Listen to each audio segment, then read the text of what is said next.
Dans le vaudou, tout commence par Ifa et tout finit par Ifa. Hello les amis, j'espère que vous allez bien. Je suis ravie de vous retrouver pour une nouvelle vidéo. Je me nomme Habiba Ousmane et aujourd'hui on va parler de l'art divinatoire, le Fa ou encore Ifa. Le Fa est un art divinatoire pratiqué traditionnellement par les populations du golfe du Bénin, notamment par les Yoruba du Nigeria et du Bénin et les Fon du Bénin.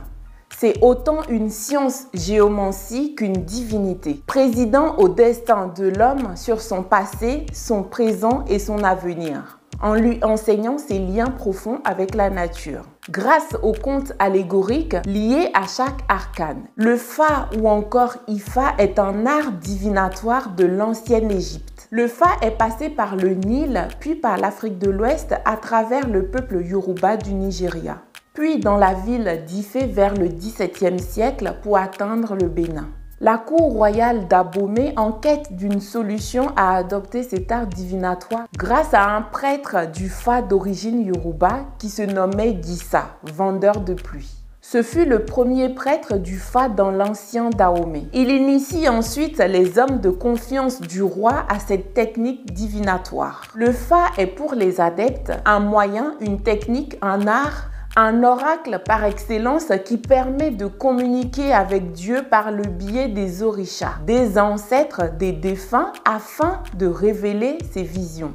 Il est utilisé et recommandé dans les différents moments de la vie, tels que les maladies, les décès, les mariages et les naissances. Orunmila, divinité de la sagesse et du destin, est le nom d'Ifa dans la culture yoruba en général.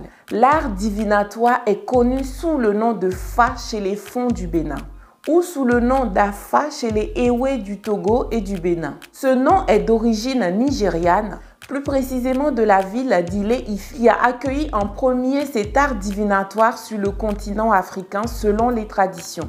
Ifa s'est répandu en premier au Bénin avant d'aller au Togo et au Ghana, suite à la migration des Yoruba du Nigeria vers ces pays. Dans ces trois pays, le Fa s'est intégré soigneusement dans leur culture, dont le vaudou au Bénin. Il représente un trait d'union parfait entre les orishas des Yoruba et les vaudous des Fon du Bénin.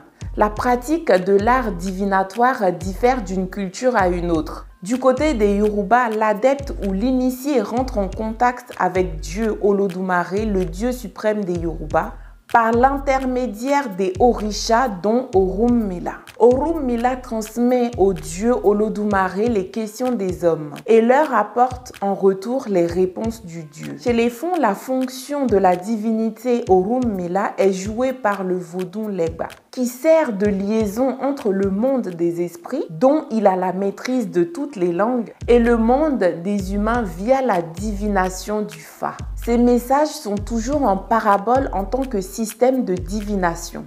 Son langage est donc symbolique et se traduit par des traits qui forment des signes appelés Odu en Yoruba et Du en Fon. Seuls les prêtres d'Ifa appelés Babalao chez les Yoruba et les Bokonan chez les Fon, qui ont connaissance de ces codes, peuvent comprendre chaque signe pour enfin prescrire les recommandations.